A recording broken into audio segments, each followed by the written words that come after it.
The heart chakra is this point of connection between, again, as we've already created, right, through these moving mudras and breath. So we're working on multiple levels here, and you guys already know that, right? We're working on many different levels. And I really want to encourage you to continue to explore, right, playing with these different levels of consciousness and different ways, right, of activating the energy.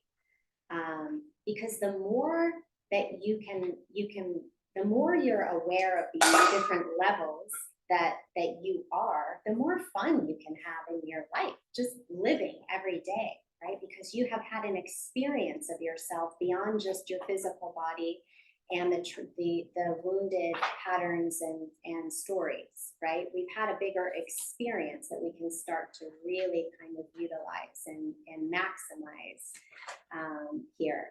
So it's the energy of the lower triangle, right? It's like the vitality, the energy of the lower triangle coming into the heart center, as well as the wisdom, the clarity and the intuition of the higher upper triangle, right?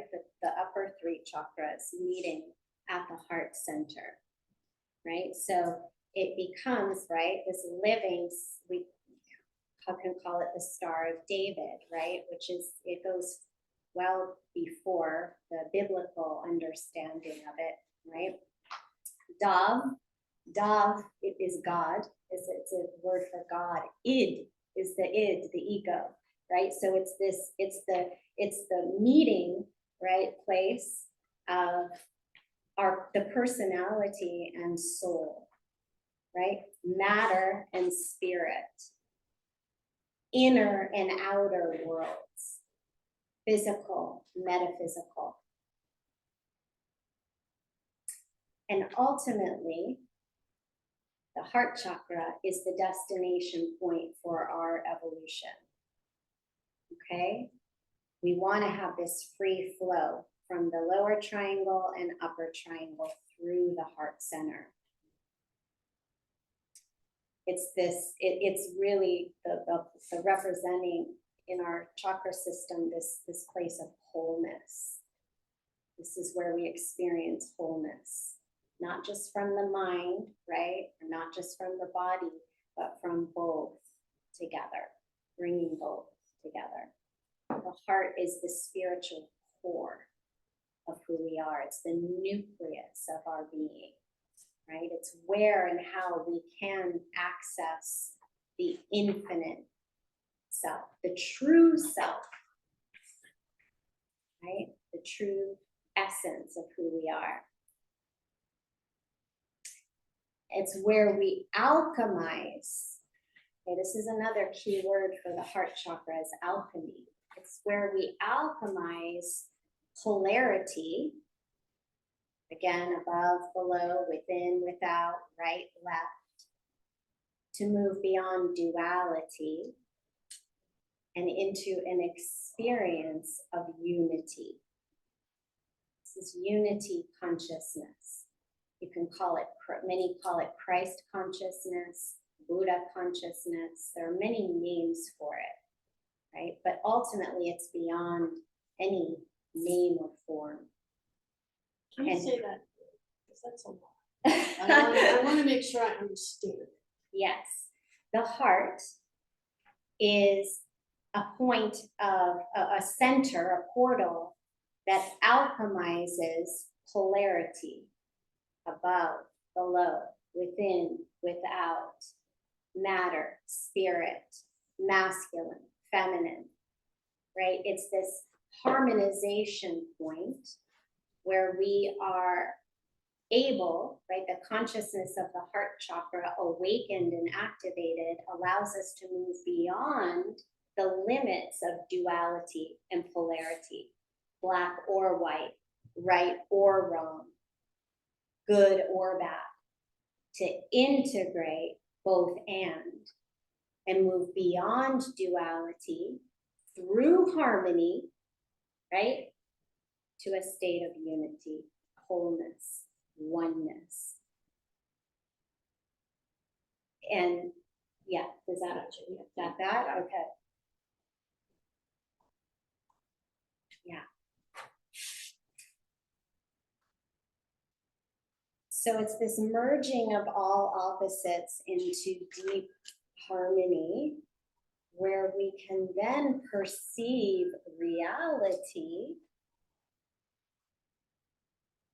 as it truly is, which is love. There's only love. There's only one. There's only one of us here, right? It's all love. I love reading about, since I've been young child, I've been fascinated by death, and love hearing and reading stories about people that have crossed over, had the NDEs. And when I was studying transpersonal psychology, there was a whole department of people that were studying near-death experiences and interviewing people, and it's just fascinating. But one of the things they all have in common is that they just, when they left their physical body, all of them had an experience that they describe as the most incredible, overwhelmingly peaceful state of love. All they felt was love, pure love, right? So again, it's like, I'll bring the Sufis in, because that's been a lineage that I've studied and been connected to. The Sufis say, die before you die. Die before you die, which means don't wait. Let's not wait. We don't have to wait until our soul leaves our body to have access to that level of love, because we are that love. That's who we really are, right? And when we can, it's like what clouds the glass, so to speak, are all of those, we call them samskaras, right? That are our own kind of mental, emotional patterning, right? That covers over that. And what we're doing in this process is it's like cleaning the windshield, right? So that we can perceive and experience ourselves and each other truly as love. Yeah. So the challenge really of the heart chakra is to, first of all, we have to heal the heart, because we all have probably had, if you've lived more than a few years on the planet, you've probably, suffered some heartbreak or some sort of trauma, right? That needs to be healed, right? So it's like we have to heal our hearts through love, right? We need to heal, and then to practice to keep our hearts open, right? Again, and we're not losing everything we've learned in the lower chakras we bring with us, right? Emotional sufficiency, feeling safe in our bodies, creating boundaries, all of these beautiful skills, right? They still come into play, but we learn to keep our hearts open and realize that our hearts are infinite, right? There's no limit to how wide we can open our hearts, because it's eternal and vast, right? So there's always another level we're invited to open up to keep opening the heart, opening the heart, opening the heart, to be able to hold. It's only through the heart that we can hold all of our experience, all of life, right? All of what we are involved in. It's only through the open heart. And as yogis in this studying and practicing this technology, we understand that the most powerful energetic electromagnetic frequency of your being, your body, mind, is the heart center. It's the heart. Right? So again, the three brains, we have the belly brain, the heart brain, and the head brain. The heart brain emits a frequency that's 10 times stronger. This has been, lots of amazing studies have been done on this to back it up, scientific research, right? That the electromagnetic field of the heart is 10 times stronger than that of our brain, right? And that actually there are more channels that run from the heart to the brain than from the brain to the heart. which means that if we can have a greater effect and impact on changing our brain, our mind, literally, by opening the heart, by working to cultivate. As a practice, one of the practices is the practice of like heart coherence, right? Which is very simple. It doesn't have to be complicated. It's the practice of, first of all, focusing all of your attention and energy and awareness on your heart. Because what do we know? Where attention goes, energy flows. So that's step one. We bring awareness into the heart. And the next step is choose your flavor. What heart quality do you want to amplify? Gratitude is an amazing one. Love, joy, peace, forgiveness, compassion.